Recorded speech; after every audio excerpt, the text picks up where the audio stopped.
Okay, then I should be live now. Got no viewers at the moment. I think it takes a while for that to log in. I'm just going to hang around for a little bit here.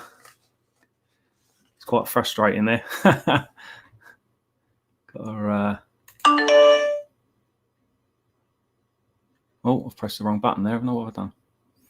I'm getting used to this.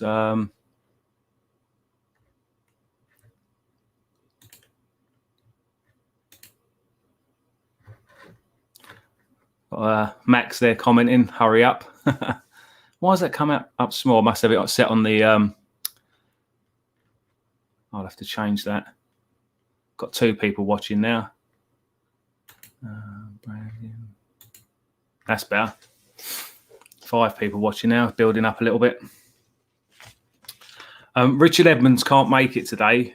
He sends his apologies, but he's been having some trouble, some computer problems, so he's unable to get a connection.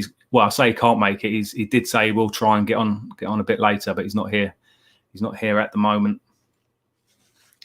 If anyone wants to send any comments, you'll need to go onto my YouTube channel, because believe it or not, people have already flagged up this video before it's even gone live. You know, we could be reciting poetry or something, couldn't we? And it's still been flagged up. Morning, everyone. Let's wish this a good morning. I've got 10 people on now. So what I'm going to do is what we've been doing in the National Front is we've been having Zoom meetings every Sunday at 11 o'clock. But we've decided to change the format. So what we're looking to do now is we're going to alternate it. So we're going to have a Zoom meeting one week, and then a meeting on StreamYard via YouTube and Facebook the other week. So we'll be on here every 2 weeks, and on Zoom the alternating 2 weeks. The format's going to be, I'm just going to discuss discuss a couple of things. It's meant to be me and Richard discussing a couple of things, but I'm going to talk about a couple of things, and then I'm going to throw the conversation open to anyone who might be in the audience. I've got Andy from West Midlands National Front. He's here. He wants to say a few words as well, and then we'll throw it open to everyone else. So what we like to discuss we're going to have different discussions each week as well. Sorry. This week, we're going to like to discuss depatriation as opposed to repatriation, where you send people back to their countries of origin. Depatriation, they don't necessarily have to go back to their country of origin, preferably the right continent, but as long as they leave Britain. For example, if someone comes from Somalia and they claim that it's not safe for them to return there, rather than going to a great deal of effort looking into whether it's safe for them to return there, we could just send them to somewhere else, maybe Ethiopia or something like that, and do an arrangement with that government. Well, anyway, that's going to be our discussion for today. And then at the end of the meeting, and also after the meeting, if anyone wants to contact us about future topics for in 2 weeks' time and 4 weeks' time, we're open to talking about a lot of things. And with the comments and also with people coming on, it'd be nice to have both people that agree and people that disagree to try and have a bit of debate going. Some people might think that immigration is good for this country. They're entitled to that opinion. I don't agree with them, but they're entitled to their opinion. They're entitled to come on here and explain their opinion as well. So that'd be the layout for the meeting. So I'm going to start now quickly about. I went over some of this in last week's Zoom meeting. So if anyone was on there or watched it since, they probably have heard some of this anyway. But I'm going to go ahead anyway. See, some people believe that that financial repatriation or depatriation isn't feasible because of the fact that there's already millions of them here, and it would cost a ridiculous amount of money to repatriate that amount of people. And I agree that it is a ridiculous amount of money, but we're already spending a ridiculous amount of money keeping them here anyway. So official DIFRA foreign aid, we pay a lot more than this, but the official figure is £14 billion a year. According to various BAME politicians, the diaspora population from these third world countries actually send home more of our money than we are actually paying in foreign aid. So you can more than double that. Housing benefit paid by the UK government currently sits at around £23 billion a year. And if we reduce the population by even just a 250,000 or something like that, that would cause a considerable drop in rent. So we could probably, by the time we've got depatriation underway, we could probably halve the current housing benefit that we're paying. A, by paying it for less people, and B, the people that genuinely deserve it, the people that we are paying it for. That the cost of their rent will come down as well. So we can halve the £23 billion a year that we're paying in housing benefit. Currently, our government spends £5 billion a year subsidising house building, which again, if we're reducing the population, we don't need to build more houses. So that will free up that £5 billion a year. Obviously, there's a lot of British people that do work in the building game and that, but there still will be building going on. Office buildings would still need building and things like that. Hospitals, other things like that. Houses will still need refurbing and things like that. So there'll still be enough work in the building industry for our own people once we've cut that £5 billion a year subsidy for that. Also, people, non-whites, are more likely to be claiming other benefits. So once a lot of people have left, we'll be reducing that a lot. So when you start talking about figures of 60 or 80 billion pound a year to repatriate people, it sounds like a lot of money, and it is a lot of money. But compared to what we're already spending, it's around the same amount of money. It's not going to cost any extra money to pay 40, 60, 80 billion pound a year to depatriate people. And this money wouldn't just be given in cash payments. This is my opinion, actually, by the way. I should have made this clear before the meeting. This is my, it's not official National Front policy.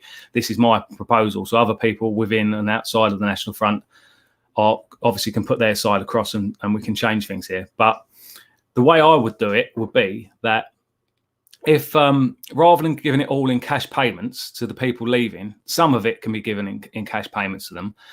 Other money can be given to the governments in the country that they're going to. Again, it might not necessarily be the country they've come from, but if a country is having thousands, tens of thousands, or hundreds of thousands of people dumped on it, it is right that they do get some money to help improve their infrastructure.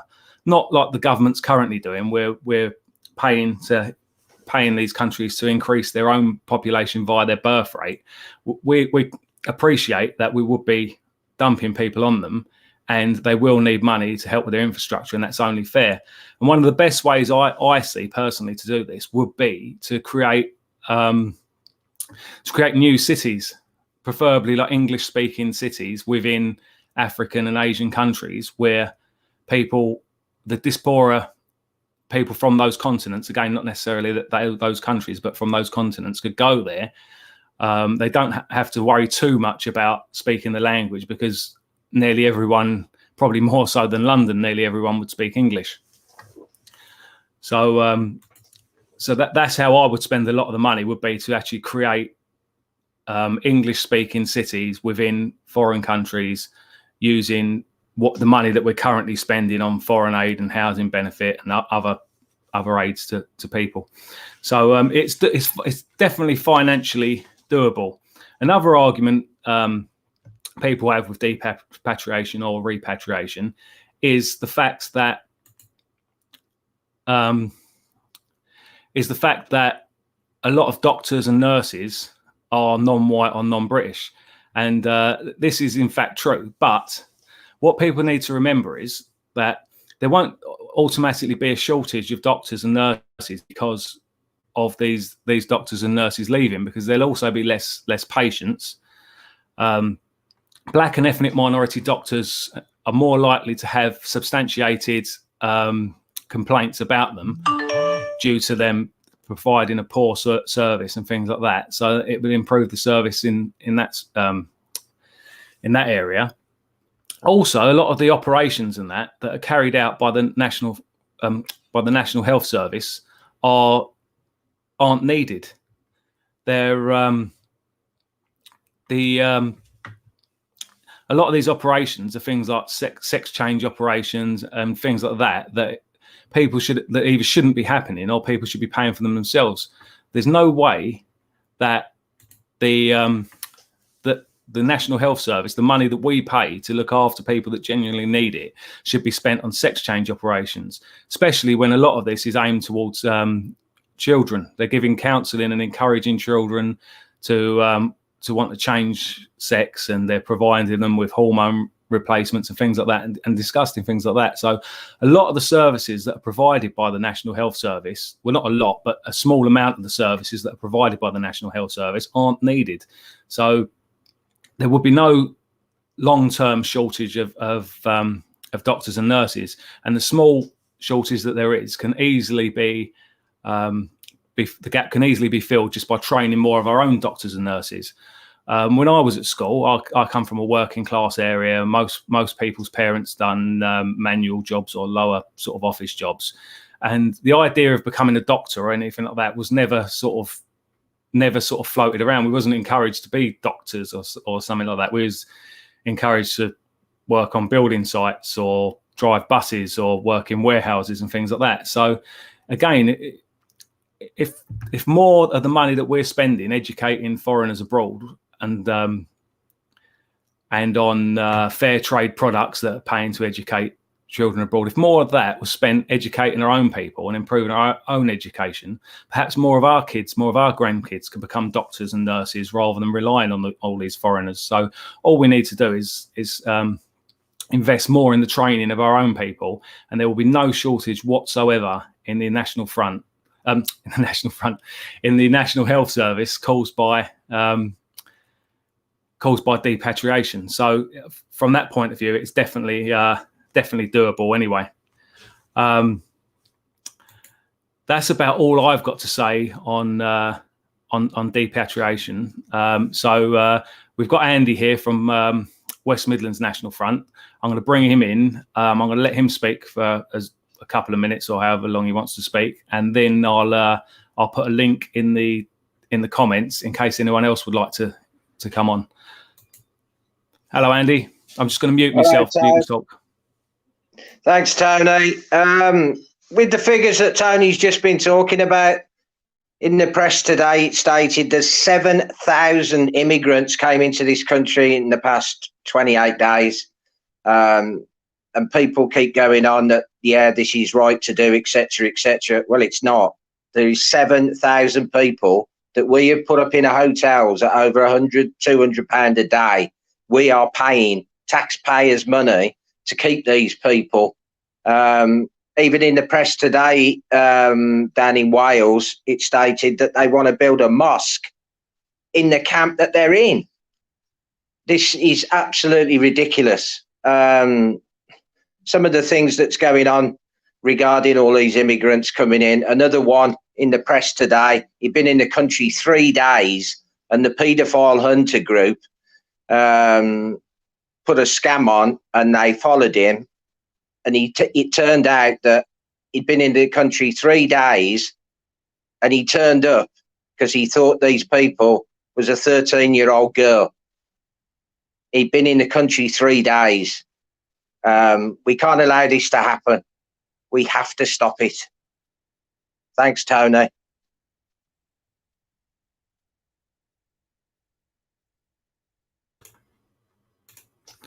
Cheers, Andy. A couple of good points there.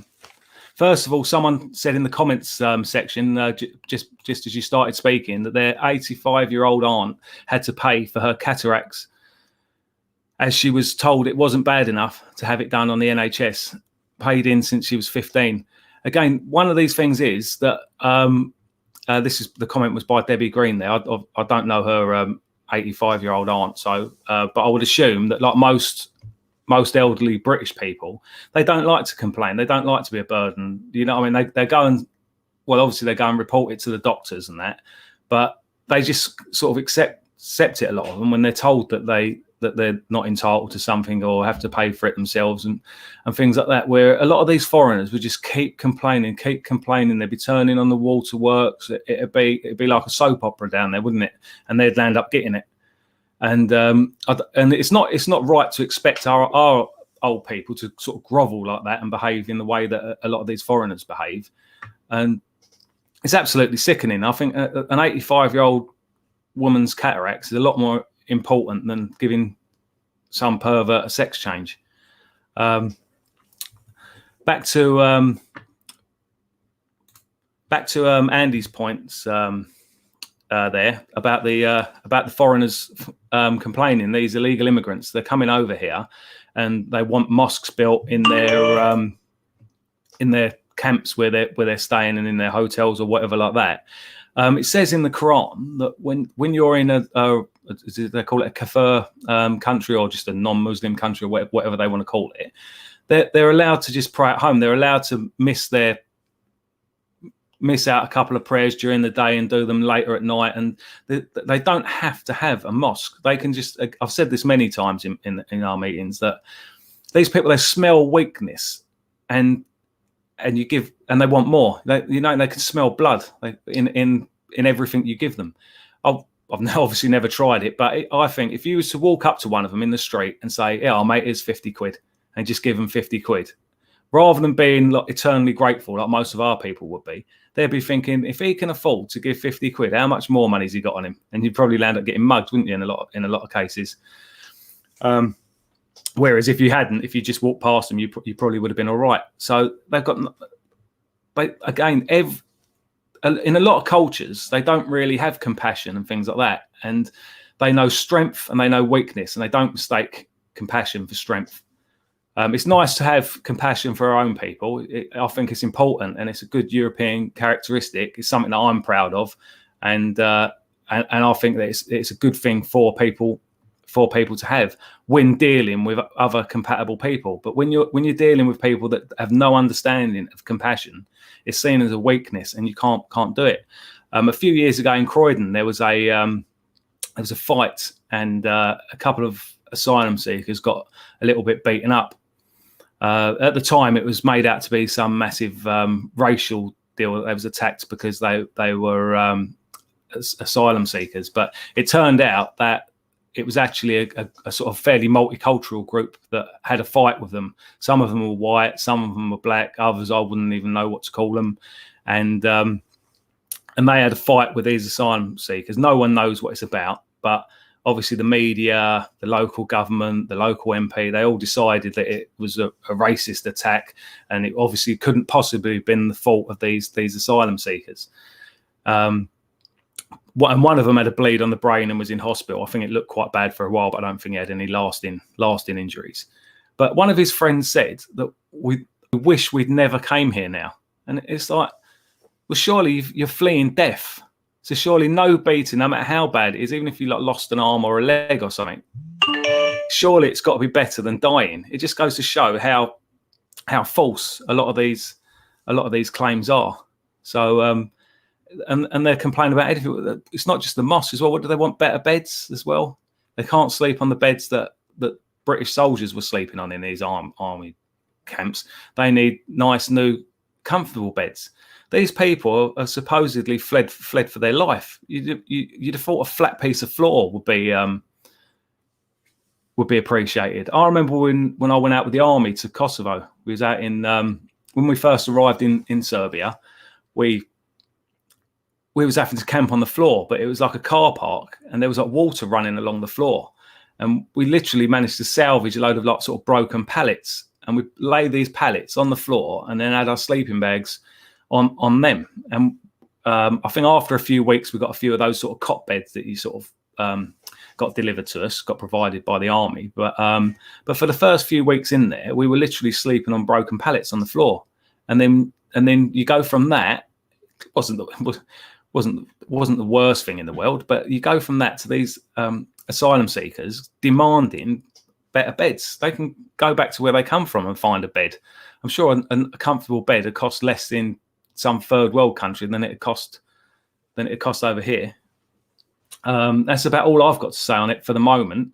There's a few comments coming in. So what I'm going to do now is I'm going to put the invite in the comments section in case anyone else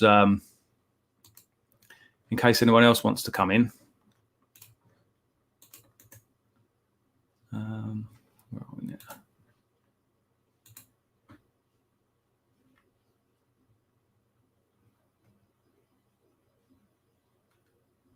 Oh, don't tell me it's done that. Oh, that's all right. Yeah. Okay.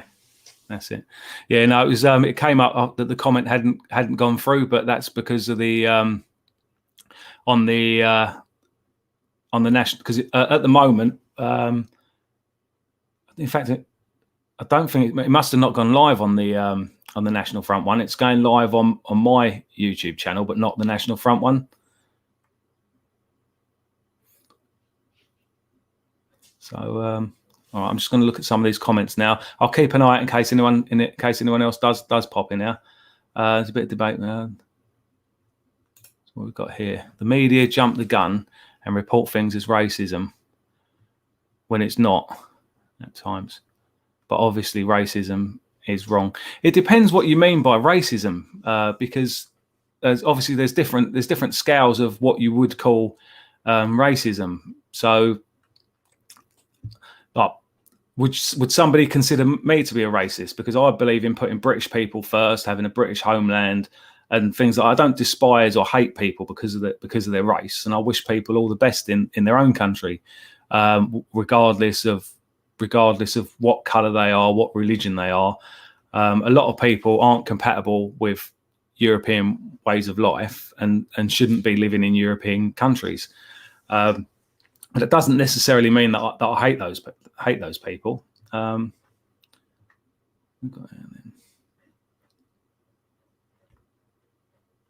New comments.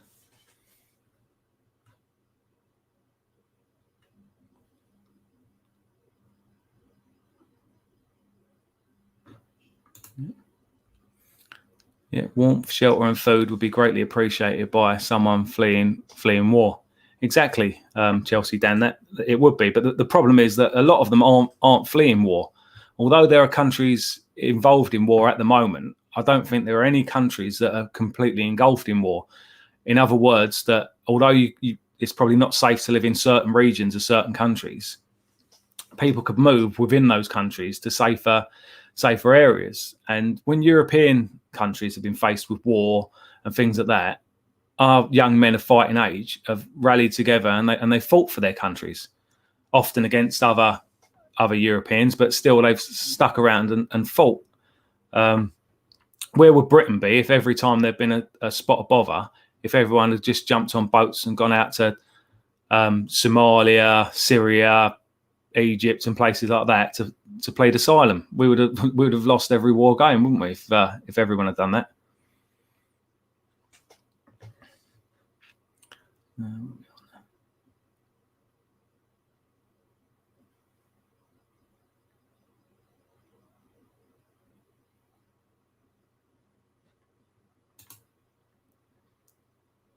They've made Paris a war zone, exactly, and London as well. When you see the police kneeling for the blacks and they're scared to arrest them and things like that, European cities are becoming third world cities and war zones.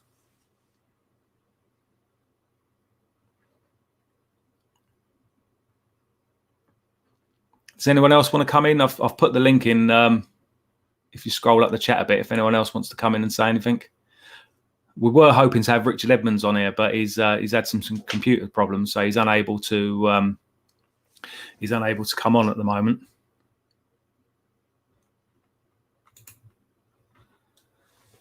What about mixed race people? Will they be depatriated? Why is mixed race population increasing more than any other ethnicities? It seems to me. These women are marrying BAME men. Oh, and mixed race people. In my opinion, it'd be best if they did go. Also, it's sort of mixed race is an awkward one because you've got different degrees of mixed race, haven't you? You've got someone who's like sort of 7/8 white or something like that, and then you've got someone who's sort of 7/8 non-white. So I would prefer Britain to be an entirely white country, but obviously mixed race people aren't as high on the order of people to be depatriating as people that are sort of straight off the boat and things like that. The reason that the mixed race population is increasing, obviously, because you can't sort of unmix people, can you? If two mixed race people have a baby, it's mixed race. If a black and a white has a baby, if a black and an Asian and a black, whatever, you'll end up with more and more mixed race people, which is what they're aiming for, isn't it? The powers that be, they want a sort of mixed race population that's intelligent enough to operate the machines, but not intelligent enough to question the way the country's run. It seems to me that many English women are attracted to BAME men. Yeah, that does seem to be a problem. I think obviously there's rumours about their endowment, but also I think a lot of it is seen as where they're seen as being strong, aren't they? You see a black man on TV, and he usually comes across as quite tough, got a lot to say and things like that, and whereas a lot of white males are seen as sort of more sort of beta males, aren't they? They're sort of scared to say anything. They're quite effeminate. So I think some of that's got to do with how whites have become more effeminate. Other things is the way the media sort of push things. You see these rap videos and athletes and things like that, and it's always sort of pushed through the media that it's better to be black than white.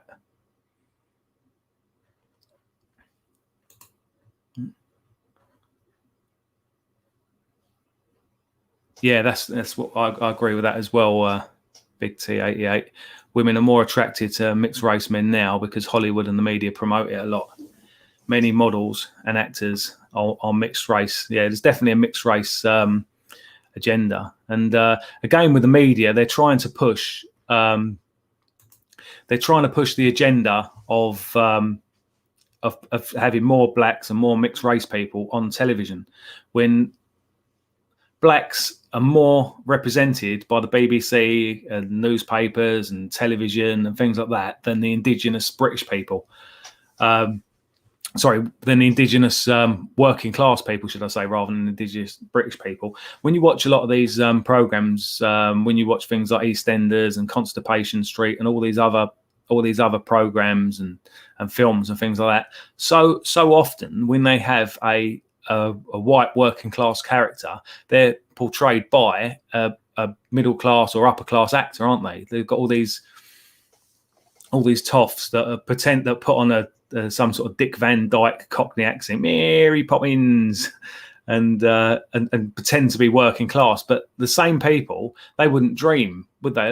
If you spoke to one of these actors who's upper class and plays a white working class person, if you say, well, would you fancy playing Nelson Mandela in a film? We'll black you up a bit. We'll use a bit of CGI to sort of move your face around a bit. And would you like to be the star of a new Nelson Mandela film? They'd run a mile, wouldn't they? They'd be so afraid of being accused of being racist that they'd run a mile. But when it comes to portraying white British working class people and putting on stupid accents, they gladly do it. I was listening on audiobook to one of Owen Jones, the Guardian columnist. I was listening to one of his audiobooks, and in that they had he interviewed a few people in one of his books, and he had a voiceover actor who was playing. I think it's one actor sort of played all of the different people that he spoke to. And whenever he spoke to working class people, regardless of whether they're from the north or the south, he seemed to try and put on their accent and try and do a funny accent for them, sort of overdoing it. And but whenever it was a black person, he just spoke normally and didn't try and do their accent. So I don't know what input Owen Jones had into the audio presentation of his book. I haven't heard of him complain about the way it was done, but all of these celebrities, all of these TV stations, newspapers, they're up in arms. Things like The Simpsons, where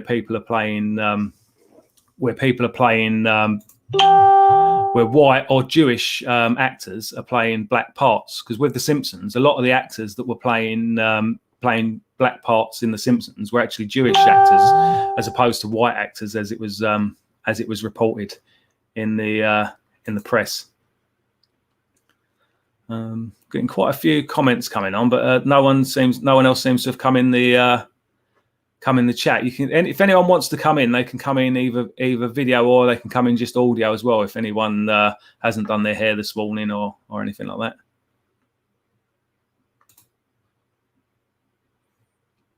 Yeah, working class are stigmatized. Yeah, that's a big thing. I go on Twitter quite a lot, and I'll read things on there, and you've got all these champagne socialists who are really down on the working class, which is quite ironic. Quite often, if you're debating and you spell something wrong against them, they try and make out that completely invalidates your argument. The fact that you spelt something wrong. My spelling's not the best. I twice spelt it wrong promoting this chat this morning. But like I said, my spelling's not the best. But a lot of these champagne socialists on Twitter will try and devalue your argument because of your spelling. And then we've had the Brexit vote as well, where they've tried to portray everyone as being stupid. They've the people, they celebrate people like the toll puddle martyrs and the suffragettes and working class people and women getting the vote and things like that. And then as soon as we don't vote how they want us to vote, they say that we're all stupid anyway and should listen to the experts. And then another thing since Brexit, a load of when they've tried to portray us as being stupid, all of a sudden genuinely stupid people like Busker and Amy and these other YouTubers who've turned up, run around making complete idiots of themselves. And it's almost as if they've been, I wouldn't say they've been paid to do it, but encouraged to do it just to make everyone look stupid. What was the book called? I'll try and remember. I take it you're referring to the Owen Jones book. I've read 2 of his books. I think it was. I think that book was Chav's, The Demonisation of the Working Class. But it could have been the establishment and how they get away with it. But I think it was the Chav's book that I was referring to a minute ago, because I listened to both of them on audio book and read one of them. So see, I'm pretty sure that was the book.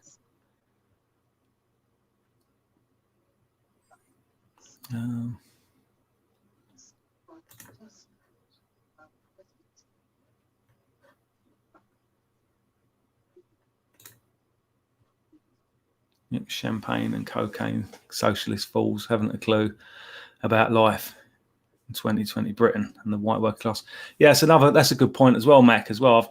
Again, on Twitter, I follow a few Labour MPs, and I'm forgetting which one it was now, but one of them was talking the other day about raising the minimum wage to £10 an hour. But in London, £10 an hour is nothing. And probably in other parts, in other major cities, £10 a week, £10 an hour isn't enough to live on. In some parts of the country, you can save up and buy a house while earning £10 an hour. But in London, you can't even pay your own rent, and you still end up on benefits if you're earning £10 an hour, unless you're living with your parents or whatever like that. But the only way to get decent wages for everyone is supply and demand, is to reduce end immigration and start depatriation. When there's less people competing for the jobs, employers will be forced to pay more. And when people's rent comes down and people can afford to buy their own house, they won't need to earn as much money as well. So the only way to get immigration forces down wages and forces up housing prices. Anyone can see that. And the last Labour government practically said that, didn't they? They said there was a shortage in trades and low-paid workers and things like that. But if there genuinely had been a shortage, then the wages would have gone through the roof. But that didn't happen. The wages was still fairly low, and they were happy for them to be low, and they wanted them kept lower, which is why they encouraged mass immigration. And that was a Labour government. Yes. Amy is an idiot. Yeah, that's Amy Delamere, I assume, who was Pally with Busker. Yeah. To be fair to her, I think she's sort of stayed out of things quite a bit lately. She's got some chat thing she does, but I don't think she's running around annoying people as much as she was, and Busker still is. So at least she's out of the way at the moment. Has Busker got back to you, Tony, with regards to you calling him out the other week? Well, that's the strange thing, because he obviously didn't have the courage to come on and debate, but then he's gone on and he's been shouting his mouth off again. He's backtracked a little bit. He's tried to deny that he said that people were members of the National Front, and just said that they were Pally with the National Front rather than actually in the National Front. Yeah. But I've downloaded some of his videos. I know exactly what he was saying, and he was saying people were members. He's come up with loads of lies that he's not prepared to either back up or back down over. He was actually on the other day. I don't know if anyone saw, but Tommy Robinson put a video up where he was swearing at the police, and he was quite annoyed because he'd been pulled over by the police, which, to be fair, I can understand people being annoyed, and that you shouldn't really start swearing at them when they're just doing their job. And it's ridiculous to actually film yourself swearing at them while they're behaving professionally and put it online. But what the police done was they alleged that he'd been driving erratically, speeding, and appeared to be on drugs. They didn't actually say that he was on drugs. They just said that he appeared like he could be on drugs. And they performed a roadside drugs test. And these are the things where the police do. You have to produce saliva on your tongue, and then they sort of they swab your tongue, and it takes 8 minutes to do the test. And it's not the same as a urine or a hair test that are a lot more involved. But this roadside test, it determines whether you've recently had any drugs. So basically, the drug tests proved that Tommy Robinson was unlikely to have had any cocaine or marijuana on Thursday. It wouldn't go anywhere near back to the past weekend or anything like that. And then you've got people like Busker celebrating. Oh, it's been proved that Tommy's clean. Like they checked behind his ears to see if he'd had a wash or something. But it's absolutely ridiculous. His mannerisms in the video looked like he was on drugs. He was all twitchy and kept repeating himself and seemed not to be able to comprehend what the police officers had already said to him. He did look like he was on drugs, and you can understand how the police would think that he's likely to be on drugs. And it's perfectly normal to test him. And like I said, it's in no way proves that he doesn't do drugs. The fact that he didn't do drugs on Thursday. It's like me. I don't do drugs, but I do drink. Not too much, but I have a few on the weekend. But if I was to do a breathalyzer test now, I would have 0 alcohol in my system. But that wouldn't prove that I don't drink, because obviously I do drink. So, but the test would show 0 alcohol. Mac's turned up now as well, so I'm gonna add him to the stream. Hello, Mac. You all right, mate? Yeah, all right, mate. Yeah. Yeah, we look like Charlie's Angels now. There's 3 of us, don't we? How you been, all right, mate? Yeah, good. I wanted to cut in on one thing, Tony. You're saying about the minimum wage and all that, which I totally agree with.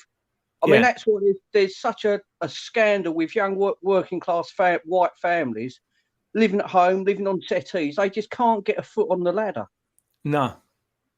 You know, you've got people bringing children up in the house of their grandparents and things like that, and it's fucking ridiculous. Yeah. You know, all these others go straight to the front of the queue. What about our people? You know, don't they get a shout? I think a lot of it gets taught to them in community centres, aren't they? They have advisors in their community centres, and well, I mean, where's the white community leaders? I've never heard of one.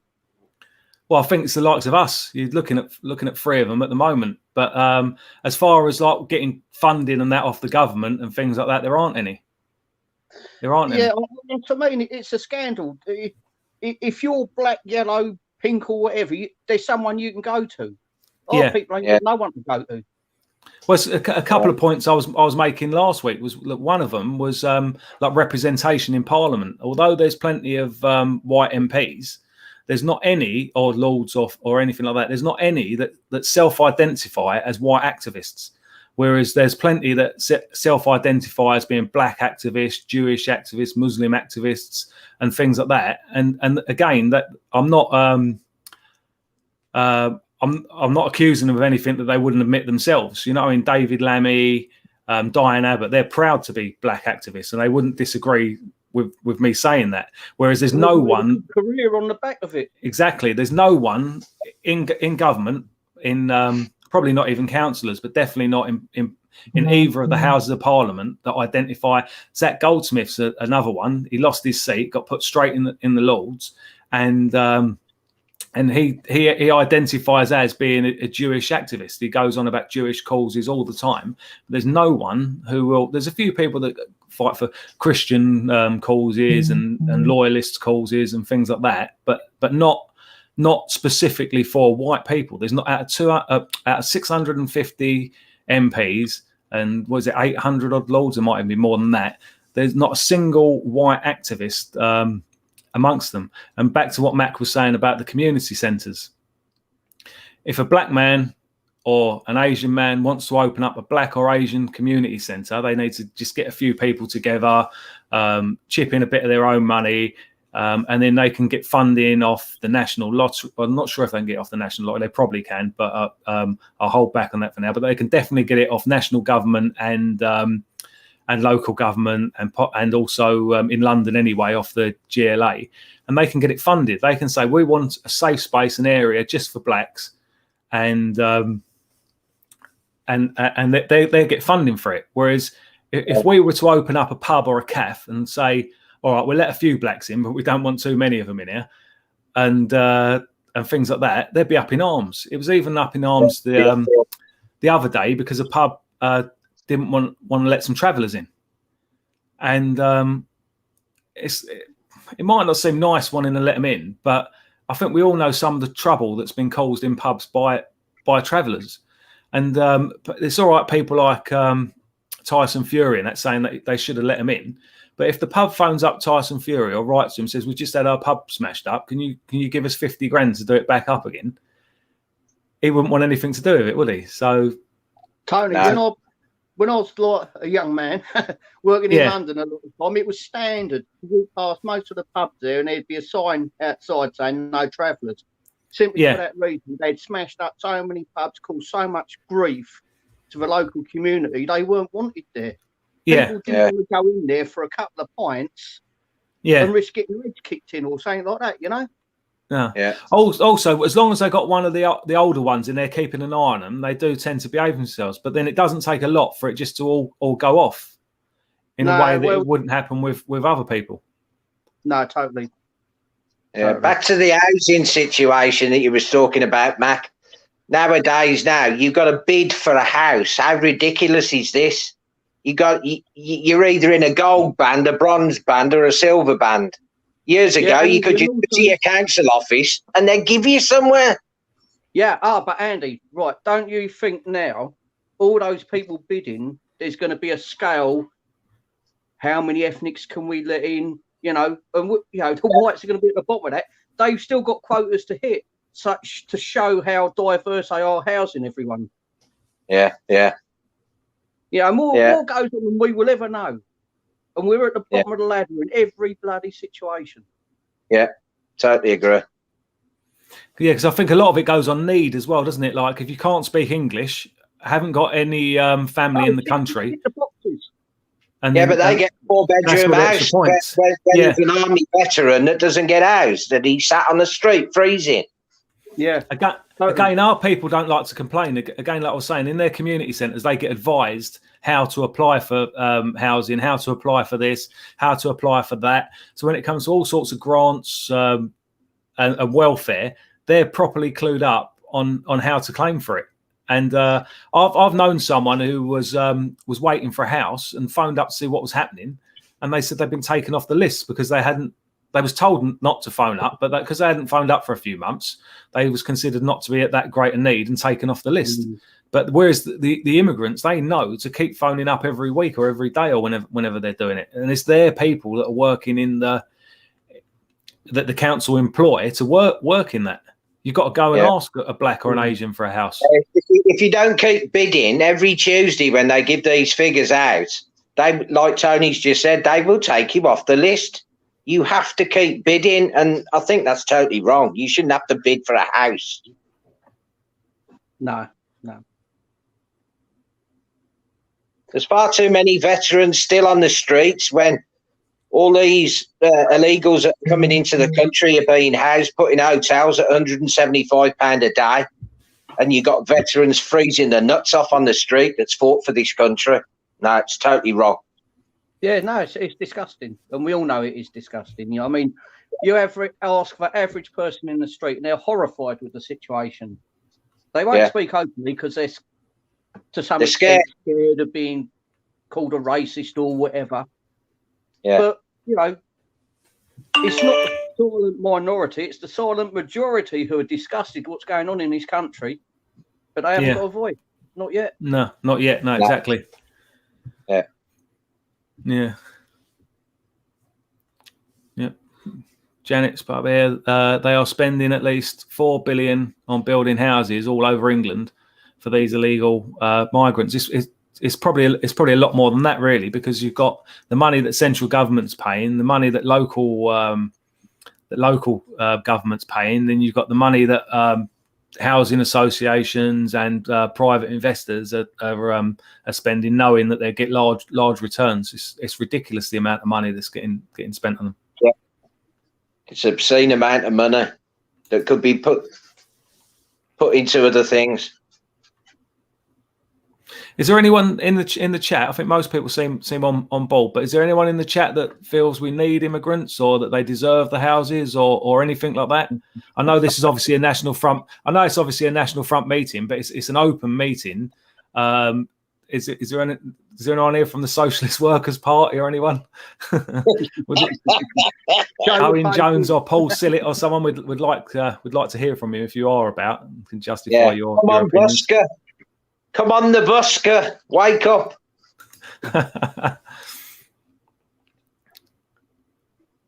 Yeah, I remember the traveller who's got the traveller. I remember the farmer who's got the same name as me, who shot the bug. Again, it wasn't a one-off. It wasn't as if and he'd been repeatedly targeted.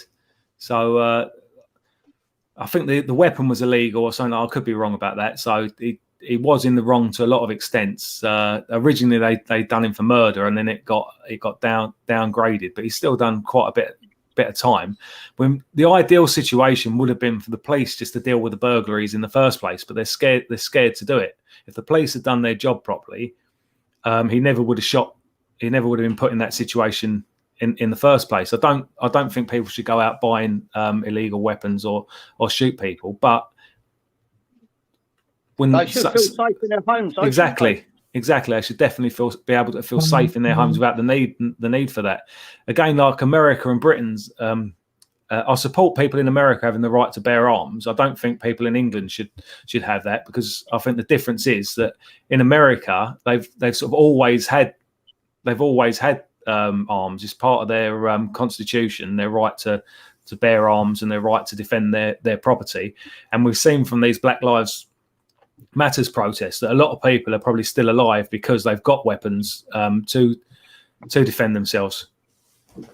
But over here, where there's obviously far too many weapons on the street, but there are less weapons on the street. So it's a completely different thing in this country. But the police, whenever someone phones, sorry, Mac, there's less weapons, but they're all in the wrong hands. That's the problem in this country.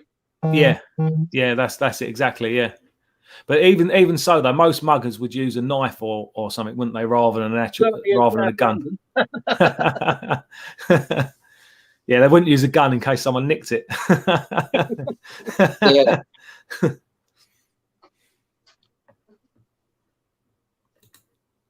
I'm not with Owen Jones, but I think immigrants are here. They do need housing. Can't be put on the streets. To be honest, English people should be able to. It's not. I don't think it's quite as simple as that, because you say they need housing. They should be housed or house themselves in their own country.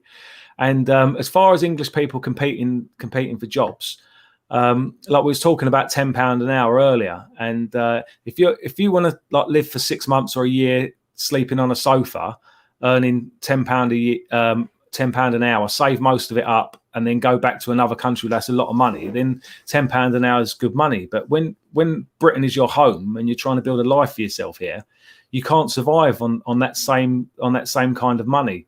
And by expecting people to compete against immigrants for those jobs, we'd land up living sort of immigrant lifestyles, wouldn't we? We'd land up having, they're prepared for a short amount of time to live like 30 to a house, and that's what we'd have to do in order to compete with them for jobs, because like I said, they're prepared to work for next to nothing, because that's good money for where they come from. And especially if all they want to do is save up a bit and then go home, what we'd consider rubbish money is good money for them. I disagree. I definitely disagree that we should that we should have to compete with immigrants for jobs.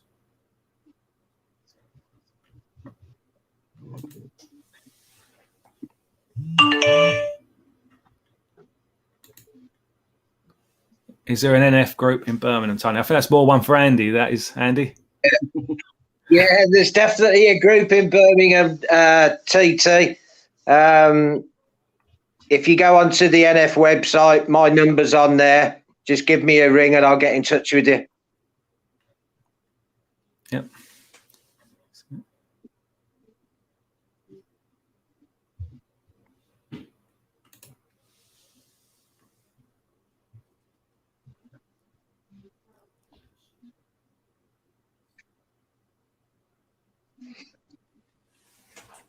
Tony, I'd just like this opportunity to say, yeah, obviously this is an NF meeting opening to all. It's a chance for people to hear what we've got to say who perhaps wouldn't normally hear it.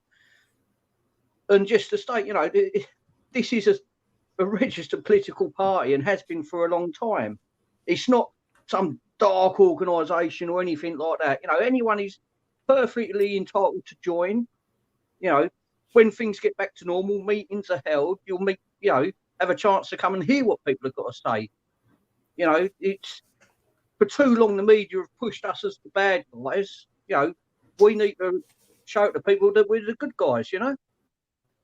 Yeah, definitely, Mac. Yeah, because a lot of political parties have started up in well, a lot of there seems to be like a couple of new political parties every year, doesn't there at the moment? But we're definitely in it for the long haul. The National Front, 53 years now, totally. coming up on 54 in February, I think. Yeah. It's been a long time since 67. Yeah. And whatever rubbish and slander they've thrown at the party over the years, it has still kept on going. Yeah, and it will keep on going. So it's. A lot of people, all of a sudden, I'm sure there's people watching this and say, "Oh bloody hell, I didn't know the NF was still about." Yeah, to be fair, I get that quite a lot. Yeah, for no platform for our views. Yeah, but we're always going to be about. We're never going to go away. Law and order, we don't promote anything illegal. People have got nothing to fear for coming to us. Yeah, and I think they need to know that. Even when you stand in general elections.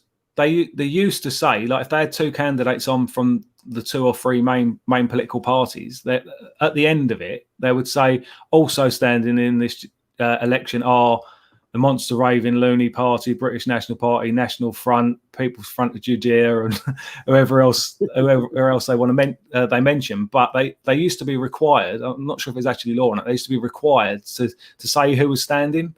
But nowadays they don't. So the media get away with practically even pretending that we're not standing in elections. And Yaya Snow's written here, it's a failure on the part of English people and English families if they don't have housing. Somebody who knows English will have an advantage over somebody who doesn't. That's actually not true, because bollocks. This comes down to a lot of this comes down to these sort of racism laws as well. People have come foul of racism laws for advertising a job and stating that people must speak good English. It's considered it is actually considered racist in employing people unless there's a very specific reason. And we're in this state now where you've got doctors who don't speak very good English, nurses who don't speak very good. I say don't, either can't or won't. And in a lot of cases, it's a matter of won't speak good English. I'll get on trains and things like that, and some of them are okay, but you get on some of the trains in South London, and you don't know you can't understand what they're saying, or you have to really concentrate to understand them. So when it comes to employment, speaking English, in fact, in some cases, it's a disadvantage. When you on building sites, a lot of the labourers, they don't tend to be multicultural. They all tend to be, depending on what site you're on, they all seem to be the same lot. They're either all Brazilians speaking Portuguese, or they're Polish, or they're African, or something like that. But if you wanted a job as a labourer on a building site, depending on what site you're on, there's a good chance that you'd need to speak Portuguese or some African language or something like that. So in a lot of cases, it's actually a disadvantage to speak English, and specifically to only speak English, because you get a lot of people where they've come here, or their families come from another country and they speak a different language at home. Our taxpayers' money is pumped into them in school to teach them English. So where they're speaking a foreign language at home, getting extra help in school, they'll end up speaking 2 languages, and they're actually at an advantage, and they get an extra GCSE out of it as well. They get a GCSE in English, or 2 GCSEs in English, and one in their one in their native tongue. So a lot of cases, by coming from another country, they're actually at an advantage. You've got organisations like the Metropolitan Police and most government-run organisations. I watched a video not so long ago where Cressida Dick, the Met Chief of Police, was getting. I actually felt quite sorry for her. She was getting grilled by the Home Affairs Select Committee about why she hasn't done enough to increase the amount. She has increased the amount of black police officers, but not enough for these people. So, so in a lot of cases, there's incentives for these foreigners to get jobs. The BBC recruit specifically non-whites. Like I said, as does the Metropolitan Police, the National Health Service, and all of this. A lot of these government organisations will gladly put a non-white before a white, or non-British ahead of British. So there's no advantage whatsoever. Things like working in abattoirs where you have to be Muslim, or things like that, they're allowed to discriminate against our people. You can go in a business and they're all the same race as each other.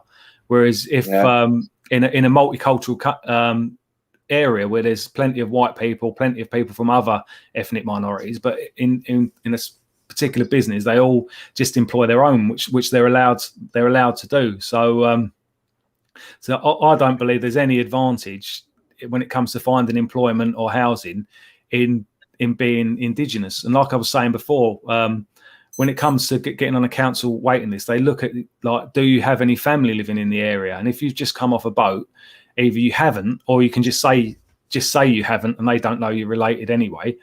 And they've got their various community centres, like I've said already, that advise them in how to claim things, how to look for jobs, and things like that.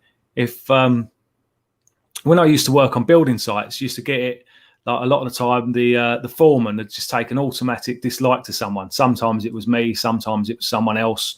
And I think Max still works on building sites at the moment. As you can probably agree with that.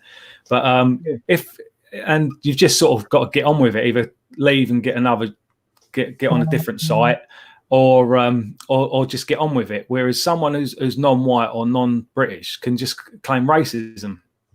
Yeah. And I've seen at times where someone's got in trouble, they keep being late, they're lazy or whatever. I'm not saying that all ethnic minorities are lazy, because they're not, but quite a few are, and then when they get pulled on it, they say, "Oh, you're being racist." And a lot of employers, clients, foremen, people like that are scared to pull someone who's an ethnic minority on something because they're scared of being accused of being racist. If someone describes someone as being black, rather than just saying that black fella or the black guy, they have to say, "Oh, that really nice," or that really friendly, or that really hard-working black man, or this. And they feel they have to say something nice about them so as to prove that they're not racist.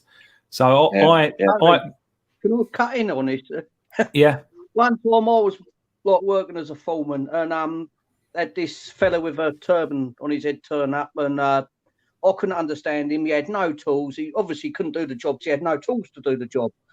So I basically said, "There's nothing for you, mate. You have to go." And oh God, literally within 10 minutes, I had the agency on the phone and all that, and it caused hell. It really did, but he didn't get the start anyway. No, but again, if it had been a white fella, there would have been no bother. If he's turned up without any tools, he'd have turned around, left the site, and gone home. Yeah, well, then, I mean, at the end of the day, who turns up to do a job and you ain't got the tools? It's it's ridiculous. In some countries, they might just use their hand. They probably expect you to provide a wheelbarrow and then use their hands. I suppose there's a difference between mud and bricks, isn't there? I was going to say that. Yeah, if you've been building mud huts and that, you might have appreciated him a bit more. Yeah. But again, I've got to leave you now, Tone. The internet's going. Okay then, Andy. Take care. Thanks for coming on again. It's appreciated, mate. Thanks, You're there every mate. week. Take care, Matt. See you soon. See you later. Take care. Ta-da. See you later. Yeah, see you, mate. But again, you've got to defend your decision and things like that. If I'm late every day for work, whether it's my fault or the train's fault or whatever like that, and they say, right, we don't need you anymore, on your way.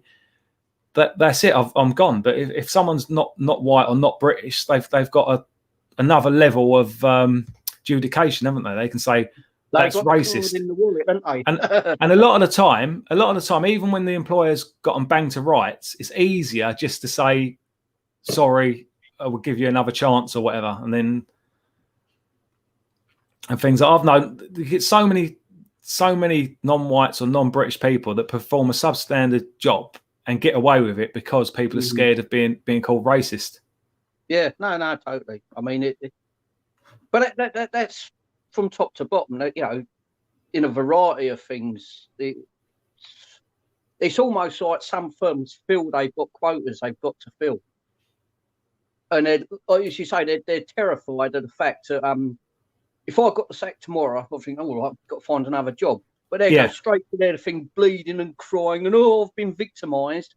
And the next thing is, all hell breaks loose, you know, where they're whinging and all that lot. And it's easier for a firm to think, oh, we don't want all that grief. Oh, we chuck him somewhere else, or we just put up with him to avoid the grief. And, you know, that's wrong. That's fundamentally wrong. You know, it should be the best man for the job. Yeah, because I think a lot of the big companies anyway just sort of factor it in. They employ a certain amount of them. They know that they're hardly going to do any work. If they do, if a few of them are good workers, and that's a bonus if they are. But they sort of allow for it in the price just to lose them on the job, and they know that all the other big firms that are pricing against them for the same job would have to do the same things. It doesn't affect affect it, doesn't it? Like if you wanted me to price up to fit you a new bathroom, but you said that that I had to pay to have two black fellas standing there watching my van, and then I could just add it to the price of doing your bathroom, knowing that anyone else you got to give you a price would have to do the same thing, and it'd end up costing 2 or 3 times as much to do the bathroom, but I could probably put my markup on those two blokes as well and actually make more profit, which is the way that the big firms operate. And again, like I said, they get a few of them who are actually good workers, and they're like sort of worshipped really because it's a bonus. They've got the diversity and they're getting a bit of work out of them as well. Yeah, they got the lottery ticket, didn't they? Yeah. Yeah. Well, I know a few of them are good workers, and I know a few of them aren't. And I think we're all agreed that it's a lot harder to get rid of them if they're not any good. And again, when it comes to big firms, I don't know if they've got a sort of register it yet, how many ethnic minorities they've got and things like that. I think they're starting to do it for boardrooms, aren't they? How many non-whites and how many women they've got on their board of executives and things like that. But when you're looking at quota systems and things like that, it's quite easy. It's a lot, I would say, in London anyway. It's a lot easier for someone who's non-white to get a job. No, of course it is. No, without a shadow of a doubt.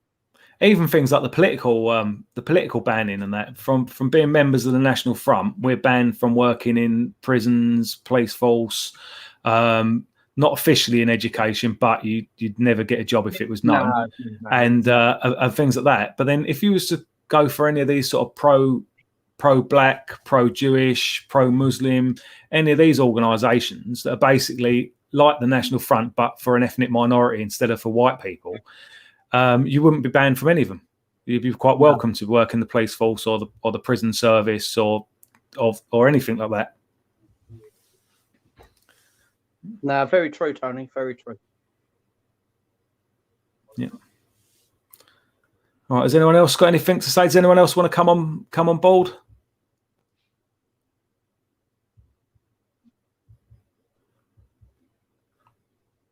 I put the link in the thing earlier. I don't know if I've still got it on me.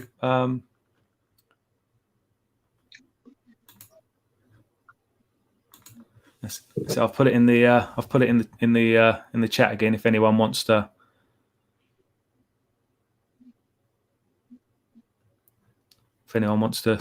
come on.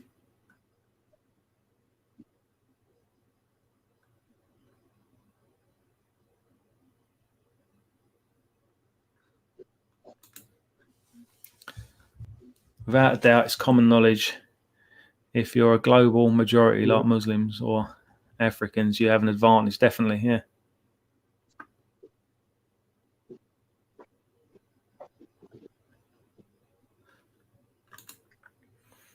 Oldham housing waiting list, scrapped priority over crowding and poverty. And that's now in the English British areas. Mm-hmm.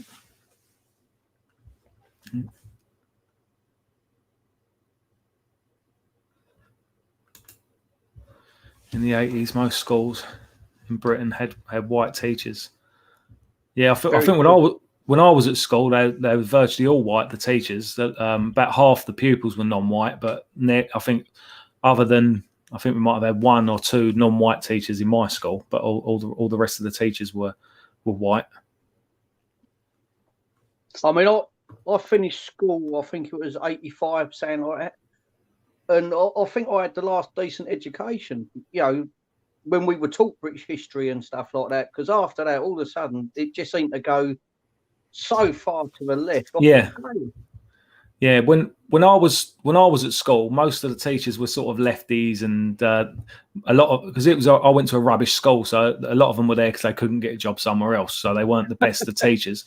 But when they spoke, their English was a lot better than most of the pupils. It was whether they were actually, I don't think they were actually middle class, but they where they studied, they spoke better English than we did. But since then, I've had discussions with white teachers who've got like West Indian accents, where they've been brought up in London, and it's like obviously, like most London kids, I used to get in trouble for pronouncing my THs with an F, and things like that.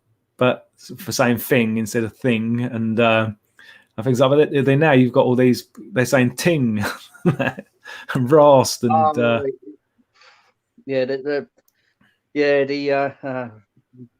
know what do you call it, Estuary English or Wiggers or whatever you want to call it. It's not English, is it? It's ridiculous. I mean, they sound like comic characters when they're talking. Yeah. And, it's ridiculous. I mean, when I was younger, the black kids, they didn't talk like that. They talk normal. It's all an act. I'm sure behind closed doors, they actually still talk normal. It's just this front they put on, whether they think it's cool or intimidating or whatever, I don't know. But it's I think they think it's rebellious or tough or something, don't they? I remember when I was at school, I used to see like the black kids used to get away with a lot more than we did. They was sort of like a lot naughtier or whatever. Yeah. Yeah, but then again, it goes back to the old story, doesn't it? The teacher's less likely to tell them off because they don't want to be seen as racist, you know? Yeah.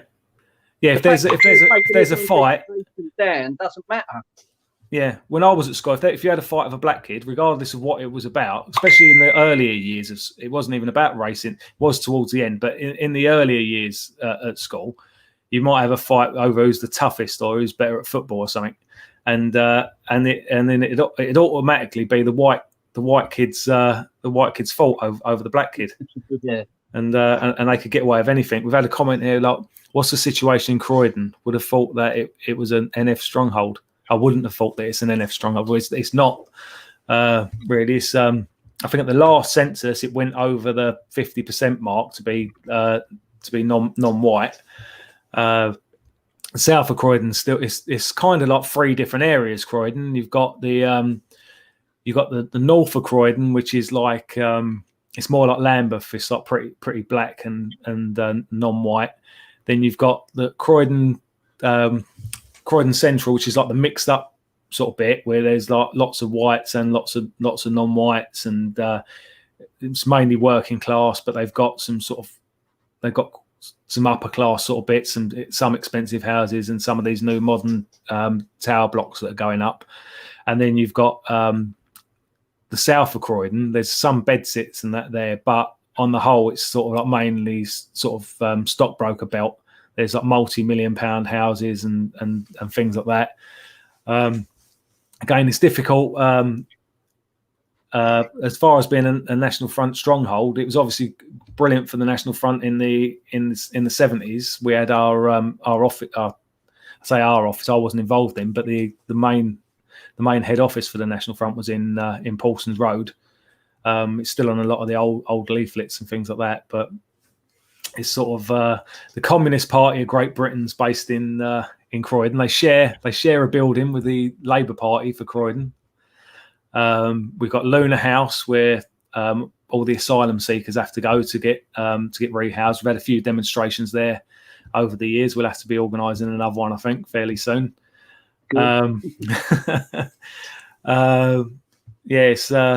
Croydon's not a nice place, really. A lot of people who come from outside Croydon can't believe how intimidating it is and things like that in the town centre. You get lots of gangs hanging around. It's drugs are sort of done sort of fairly openly. There's a lot of people openly selling drugs and walking around smoking drugs, and the police. In fact, I think that's to be said for the whole of London at the moment. Now the Met Police have got a policy where they mainly that they're gangs task force people only deal with people that are believed to be involved in violence. So if someone's set up as a drug dealer and that they're not carrying a weapon or known to be planning to attack someone, then the police are instructed just to leave them alone. Same as people walking around smoking drugs and things like that. The police are instructed just to leave them alone as well. So most of London's like a sort of drug decriminalised area now. Tony, I think that spreads out though, because I'm certainly in Kent, and I'm sure it's if you go above Kent, like Essex and the surrounding counties, it's almost like a spider. London's the centre, and the arms are coming out all these county lines rubbish, where they're getting new targets to sell their crap to, and the violence, certainly in the knife crime, and that which has happened in Kent over the last few years, is off the scale. You know, nothing like that has happened before, and it's all due to that lot. Yeah, and they're still portrayed to be cool and all that, and it's. Our youngsters are getting sucked into it. They don't know, Yeah. This is the current fashion. That's what you're meant to do. It's ridiculous. Instead of the government putting time into re-education of people, just basically say, look, there's no happy story at the end of using drugs. I've yet to see someone in their 70s say, I've done drugs all my life and it's been no problem. they've had a shocker of a life if they've lived that far. Yeah, the only example of that would probably be there's some of the rock stars. You've got people like the Rolling Stones and things like that. But along with doing the drugs, they've had like private chefs, and they've had private healthcare and things like that. So, but as far as normal people's concerned, you're 100% right. They're not buying their drugs from some scrope down the road who's put bloody Ajax or whatever with it. You know. Yeah. A lot of it's. If you're not eating in a restaurant, they're eating in the best restaurant, and they're using the best stuff. Yeah. The poor sods on the streets, I don't know what they're taking. God knows, sniffing stuff off toilet bloody cubicles in pubs. How degrading. And the stuff they're smoking as well. It's like it's not what they were smoking in the 70s, is it? It's all got chemicals in it. It's all like it's about 30 times as strong as well, isn't it? So. Well, that's what they want, though, isn't it? I mean, it's reality that bad. They got to do that. I mean, I know life isn't great at the minute. We'd all like to see a better Britain, but you're not going to get it. You're not. You got to get on the street and do something about it. Yeah, definitely, yeah. I think a lot of people do use it as a way to like switch off, don't they? Well, alcohol as well, but more so with marijuana. Like that skunk, people are like zombies, aren't they? They get on it and they don't know what day of the week it is. They don't know where they are. It's like it might as well just be like have your brain taken out when you're on it sometimes. I mean, also we're a bit funny. Heavy drug use, it makes them unemployable. Who could you employ like that? You can't. Well, again, if it's someone just to make the numbers up, someone who ticks the boxes, someone who's an ethnic minority or homosexual or something, and they just need to stay out of the way, then it probably doesn't cause much of a problem. But anyone you're expecting to get a decent amount of work out of, it just wouldn't work. True. Yeah, very true. Yeah.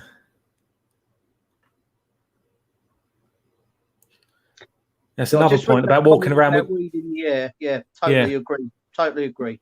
Especially when you're walking around with children as well. Because how would you explain that to? I don't really remember smelling it as a kid. I probably just didn't know what it was or something. But how do you explain something like that to a child or whatever? Especially if you're sort of living next door to someone or like there's a drug den nearby that the police don't want to do anything about. At least like when someone has a drink, you can't smell it unless you get right up close to them and smell it on their breath. You can't like smell it walking down the road, and they're paying tax on it as well and things like that, and it's not encouraging criminality. Because the same as the pubs, like most pubs that are renowned for having violence and that are pubs where people do drugs, aren't they? They're not like you probably get a few, but you don't get many pubs where no one uses drugs, but you get fights all the time, do you? It's normally drugs pubs that are the ones that have the bad reputations for fighting and things like that. Yeah, I think on that one as well, Tony. I mean, years ago you used to have community pubs, and they sort of seem to have gone there. All the people in one area use one pub, all the people in another area use another. If a few fellas come across, there might be a bit of needle, but it was sort of good-natured, if you know what I mean. It was just rivalry more than malicious. Yeah. But I mean, nowadays, like you say, you could walk in your local pub and you wouldn't know where anyone's come from. Yeah. Because they cover a wider area now, don't they? So many pubs have shut down and the populations have gone up that they're probably like, whereas like 20, 30 years ago, a pub might sort of cover a few blocks or something. Now it's like a few miles, isn't it, that people probably come from. Obviously, you've got a whole scope of people in that area. Yeah. I mean, even the roughest pubs years ago, to a certain extent, was self-policing. If someone out of the area, I mean, mouthing off, they got sorted out, but the barman didn't really have to do too much. It was done by the locals. Yeah. And them days are gone, Maybe in rural areas they're still like that, but certainly you go in any town and that, it ain't like that at all now. Also, I think a lot of it as well is like the sort of people drinking at home and things as well, because when I first started going to pubs, it was about a can of beer in an off license was about half the price of a pint in a pub. And it was like a little bit smaller as well, but it's not like the pint cans, but the ones that are whatever size are the normal sort of standard beer can size. And like I said, that was about half the price of a pint in a pub. whereas now, what they like a third or a quarter of the price, about a quarter of the price. In London, you're paying about a fiver in a pub, and then you're probably paying like 120 or 150 in a I know. Yeah. So it's a quarter price. Yeah. I mean that is sort of a lot of our problem, like the white working class. As long as they got their like 8 cans of Stella or whatever, Sky Sports is showing football, they're quite happy. They shut the door, forget about all the madness outside. They're in their little safe haven. And the government are quite happy with that. We've got to break that cycle somehow. Yeah, exactly. Yeah. Also, things with pubs is they've got like the smoking ban. They've been hit so hard. It's it must be a very hard job actually running a successful pub now. Yeah, they get targeted for things like racism and homophobia, don't they? You get a couple of blokes coming there kissing and that, and then when they get asked to leave, all of a sudden you've got a load of grief over things like that. No, totally. I've heard of plenty of cases, well, a couple of cases anyway, where there's been 2 blokes in a pub kissing, not just a quick kiss as well, but all over each other, and they've been asked to leave in the situation similar to where a straight couple would get asked to leave. There's people sitting around eating, and when you're sort of heavy petting and things like that in a pub, it's normal for people to get asked to leave regardless of their sexuality. But the pubs get harassed. Pubs are getting attacked from all angles, even things like the pensions and things. They've had to sort out pensions for all their staff and all sorts of things like that. It's just made it harder and harder to run a pub. A lot of the security, the 24-hour drinking law that came in, I think that was about 12, 15 years ago. They're responsible for a lot more things like security cameras and things like that. There's a lot more involved in that. A lot of pubs, especially pubs that have had problems, they get told that they've got to have like a high-tech CCTV system in place. They need someone on the premises all the time who's trained to use it, and if on demand, they have to give it either give it to the police if the police turn up straight away, or supply it to the police station within 24 hours if the request is made by phone or something. So they've got all this, and like a lot more bouncers on the door, and they've all got to be security trained and things like that. So I think there still is money to be made in running pubs, but it's a lot harder than it would have been 20 or 30 years ago. And again, that I consider pubs to be like British community centres. Obviously, you go down there and have a beer, but like we said, it's 4 times the price that it is having cans of beer. But you meet people, you have a chat to people you already know and new people and things like that, and it's somewhere to meet and like I said, a community centre. So with British community centres, like pubs are getting taxed. Foreign community centres are getting subsidised. So someone opens up a Jamaican community centre, and they can all hang around outside smoking weed or whatever they do, and we'll end up paying for it. Same as an African one or a Polish one or anything. All the different ethnic groups have got subsidised community centres where there's no British ones, and like I said, the nearest thing to a British community centre is a pub, and they're getting taxed to death.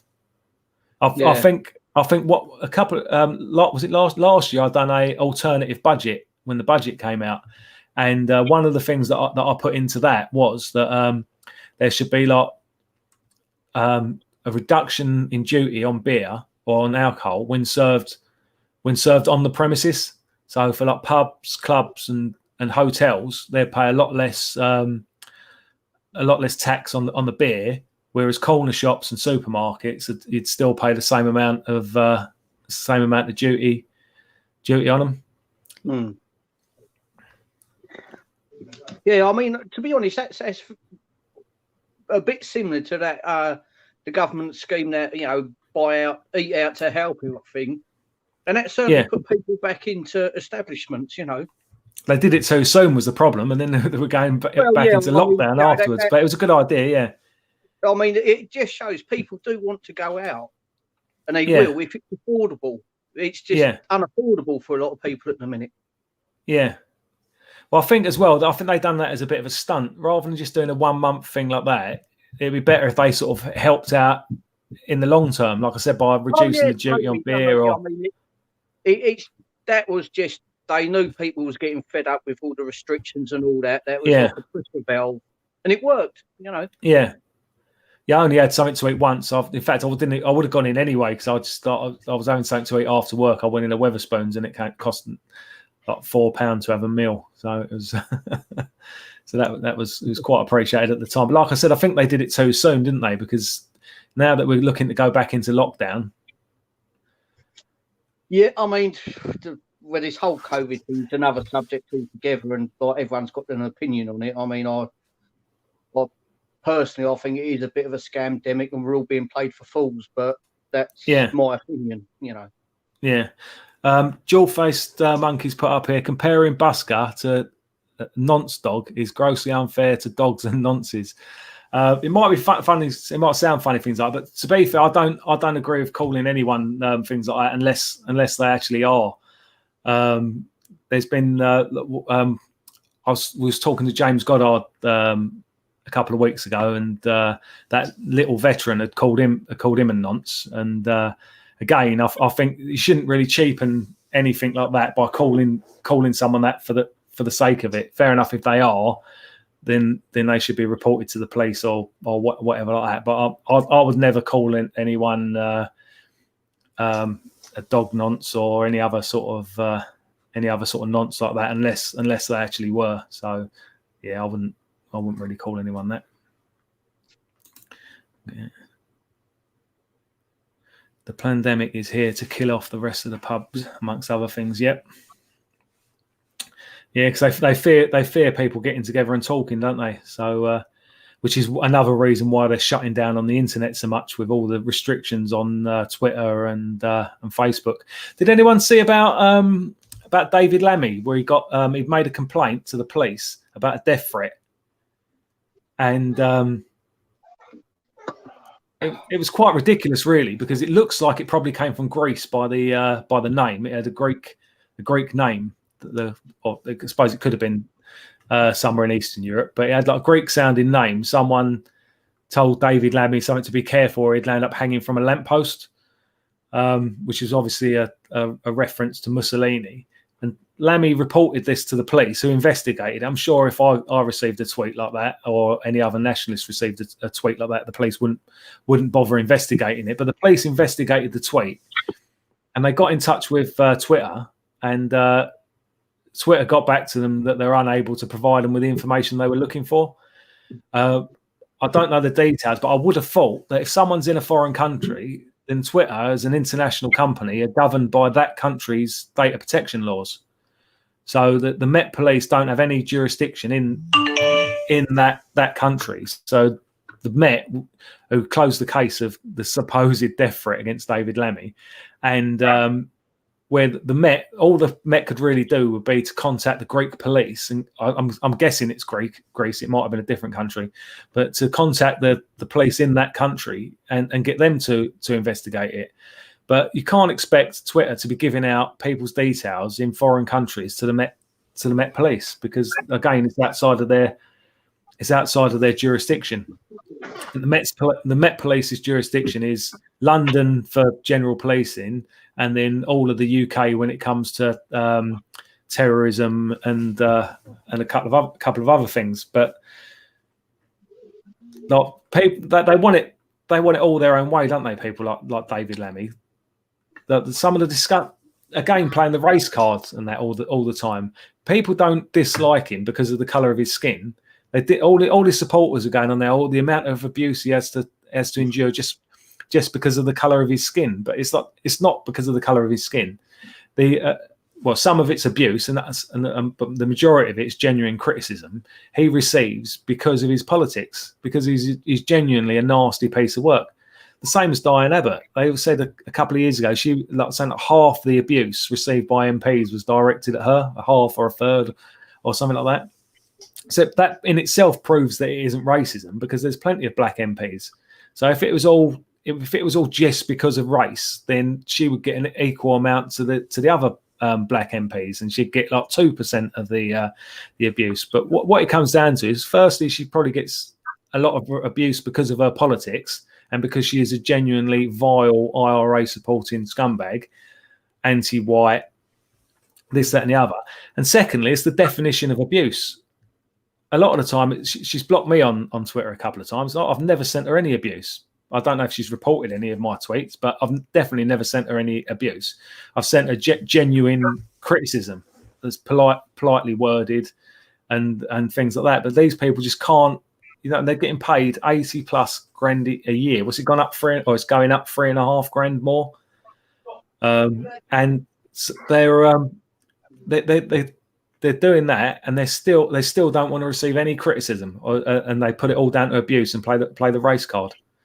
Well, I mean, also, Tony, I mean, that Diane Abbott, she's the bloody lunatic who, before the 2016 Dover anti-immigration march, when the lefties had their little meeting, demanded the White Cliffs of Dover were torn down because they were a racist symbol. Did she actually say that, or was that wind up? I did see it. She said it. I mean, that's how bloody lunatic she is, you know. Yeah.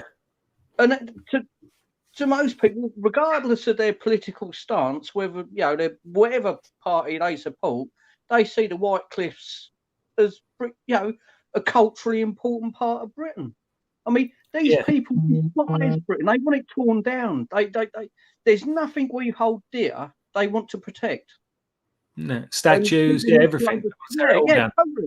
You know, our whole culture, they want airbrushed out, you know, like we never existed. Yeah.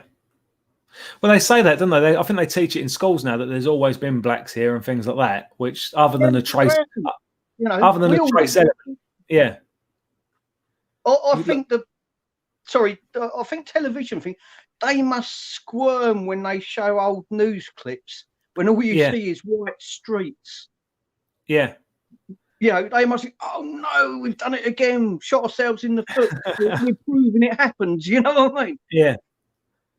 I think as well, what they probably do is they probably alter some of them. You know, when they transfer black and white photos into colour, that gives them like a free reign, doesn't it? They can sort of guess what colour hat someone had on, guess what colour face someone had. Yeah. Well, I mean, it's like, I mean, I don't know if we're allowed to talk about films, whatever. The recent film, that 1917, you know, is I've seen it. Yeah, story, but you'll know where I'm coming from on this. People like dropped in who would never have been there. Yeah. To suit the current agenda, and you know, to me that's wrong. History is history, you know. Portrayed correctly, you know. You can't have Richard the Lionheart with a turban on his head. You know, he was an Englishman. It's as simple as that. It's anything, you know. They're eroding everything we hold dear, and you know, we have to make a stand against this. Yeah. I think the guy in 1917, he was like a Sikh, wasn't he? But he was with a he was with a British regiment, an English regiment, wasn't he? Whereas there were Sikhs there, but they were with their own their own regiment. They weren't on the back of a truck with him. It just wouldn't have happened. Also, the same at the end where you see him walking through, and there's the odd undesirable sat down amongst the troops. You know, it just wouldn't have happened. No, not back then. It would do now, but yeah, it wouldn't have happened. Wouldn't have happened back then. The other thing about this more the Second World War than the First World War, but with the Second World War, they try and portray two different motives for fighting. They try and portray that all the non-whites were fighting for us because they loved Britain so much and they wanted to help us out, was why all the non-whites were fighting, so we're told. But all the white people, they weren't fighting for that to help other white people in Britain. They were fighting because they hated racism so much, not because they were conscripted. They've got no shame, have they, trying to portray that? I can only quote from my grandparents I've heard on both sides, and they all basically have said before they passed away, they didn't fight for what is happening now. No one would they? No one would. They were patriotic people, and they fought for Britain to protect Britain and keep Britain how Britain was. Yeah, not the mess we're in now. Yeah, people like Enoch Powell, who was like the as well as being Britain's youngest ever university professor, he was also, I think, the only British soldier in World War II to go from the rank of a second lieutenant all the way through to brigadier, by getting promoted all during the war. Great British British hero. And nowadays all these left want to condemn him and say that, and basically say that the British forces were fighting against people like him and people like us. When it clearly, my grandpa the same thing. Same thing as yours. I'm sure that nearly everyone else's is that they weren't fighting. They weren't fighting for modern day Britain. They were told that we were going to get invaded. It later turned out that there was a peace offer on the table that had been kept from the British people, but they were told that we were facing invasion. And also, I saw a program about, must be nearly a year ago. You know, Frank Skinner's mate, David Baddiel. Is it David Baddiel? Yeah, the Jew. Yeah. He done a. It's a bit of an own goal, really. He done a program on anti-Semitism, Holocaust denial, confronting Holocaust deniers. He didn't actually confront any Holocaust deniers in the program, so I didn't understand where the title fitted in. But he was speaking about the Holocaust, and he I don't know. I assume he didn't discover it, but probably a researcher working for him discovered something in the National Archives that at the start of World War II. There was an instruction given to the media by the propaganda department in the British Army. I might be getting some of this slightly wrong, but this is 99% correct here. And it stated on how to report on the Holocaust. And one of the things it said is that not to concentrate on it being Jews and communists and that being killed, or anyone else that the people might feel deserved it. So you get the feeling from that there must have been some very strong anti-Jewish sentiment in Britain at the time. And I'm sure everyone knows of Ozzy Osbourne's missus, Sharon Osbourne. She written a book, or I haven't read the book, but I've read an extract of it or something from a newspaper where she was speaking about her father's experience during World War II as a Jew fighting for supposedly fighting for Britain, because like I said earlier, all the foreigners were fighting for Britain while all the British were fighting to end racism somehow. But apparently, according to her, he was taught. Well, she used the word tortured, but it seems more like given a bit of a hard time would be the thing for being Jewish, because the British soldiers in whatever regiment he was in were pretty anti-Jewish and blamed them for starting the war. So all this stuff again that they keep saying that our ancestors, our grandfathers and fathers and great grandfathers and whoever else were fighting in the wars to end racism, and because they despise racism. Anyone who says that is sick in the head. They know it's wrong. Well, the majority of them know it's wrong. You probably get a lot of the younger ones who believe it because they've had it drummed into their head so much. But anyone who's sort of 40 or over who's saying anything like that is twisted, in my opinion. Well, I'll give you a little thing. All right, it's going back to school and like schoolyard stuff, but I mean, my schooling was like late 70s, early 80s period. And then it was common, if someone was a bit tight, they were called a Jew. And I didn't even know what a Jew was then. I was only a kid, but on the straight way, someone was tight, you called them a Jew. And that was common. I'm sure there's people watching this, they could all say, yeah, we remember that. Yeah, well, I do. I was only... You know, I think I was about 8 years behind you at school, 7 or 8 years behind you, and it was the same when I was at school. Like, I thought a Jew was just someone who was tight. I didn't like think of it as an actual like religion or race or anything. It was like that's it, totally. It was just picking up two peas or something. Yeah, but that's how it filtered down, you know. So it shows the sentiment would. To pick up on it as kids, it shows the sentiment was there way before that. Yeah, and definitely. I agree with what Supergas has just put. The Germans were fighting communism, totally. Yeah, and that's an interesting point as well, because quite a while ago now, I read Churchill's war diaries, and to be fair, it was better than I was expecting. He was quite honest on a few. He wasn't entirely honest, but he was quite honest on a few things. And one of the things he said was, due to like Mosley and people like that, when the war broke out, they were concerned about sabotage and things like that, about British National Socialists trying to sabotage the war effort. But that didn't happen. He said, he goes, the people sabotaging it were the unions and the communists, and because obviously at the start of World War II, obviously the National Socialists and the communists had a pact, didn't they? They both invaded Poland at the same time, and had a non-aggression pact. So what was happening was a lot of the communists and the unions were sabotaging the war effort, and then when the Germans and the Soviets fell out, virtually all of the sabotage against the British war effort ended when Germany fell out with the Soviet Union. So again, it was the communists and that who were sabotaging our war effort. And the Irish nationalists. Oh yeah, those as well, yeah. Yeah, there was quite a bit of that going on. Although some did fight for us, others were sabotaging it. And again, I don't think that was out of any sympathy towards the Germans. That was just out of hatred towards the British, wasn't it? Yeah, I agree. Yeah, turning on their ones sort of in on near Belfast, turning on their that's it. The light and that, yeah. Go across to Liverpool and stuff. Yeah, totally.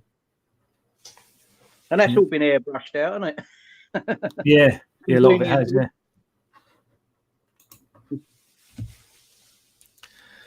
yeah. Tommy flying the Star of David. I take it that's Tommy Robinson. Yeah, I've seen photos of him stood on an Israeli tank and that. He's another one that seems to be changing his tune as well, because he was when he all started out in his EDL days, and even since then, he was all this, I'd rather stand with one black patriot than 100 white racists and things like that. And he'd always try and drag a non-white up the front, this, that, other. And then since all this Black Lives Matters things come out, he's sort of changed his tune on that a bit, really, isn't he? Like when he got stopped by the police the other day, he was saying, he didn't quite say, you stopped me because I'm white. He's just said, oh, you checked the number plate and found out that it was a white dude. So it's like a nice, safe stop. So he's sort of started to sort of play the race card a bit, hasn't he? But as far as the flying the Star of David's concerned, I think probably the worst one for that is for Britain. You've got Anne-Marie Walters lot who said they'll always stand with Israel, and makes out that the Jews are persecuted in Germany, in Britain, and around the world. So she's probably the worst one for that. I don't know how anyone can fly, not even just the Star of David, but any foreign flag, consider themselves a British nationalist, and fly. I know some, well, to be fair, I know people have flown Confederate flags and things like that, specific demos, because when they were all getting taken down in America and things like that. But on the whole, how people can fly any foreign flag regularly at demos, whether that's the American flag, the Star of David, or anything else, and call themselves a British patriot. You can only really be patriotic towards, you can have sympathies for other countries, but you can only be patriotic towards one country. Otherwise, it's a conflict of interest. You can either be patriotic towards Britain or patriotic towards Israel, but you can't be both. Yeah. Very true, Linda. Yeah.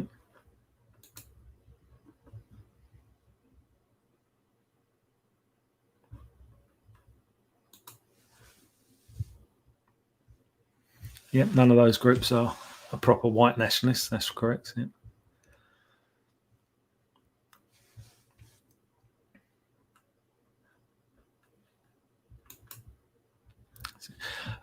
So if no one else wants to come into the chat, we might as well call the meeting to an end now, because we've been like an hour and 3/4 now. So have you got anything else to say, have you, Mac? Or does anyone else want to come in?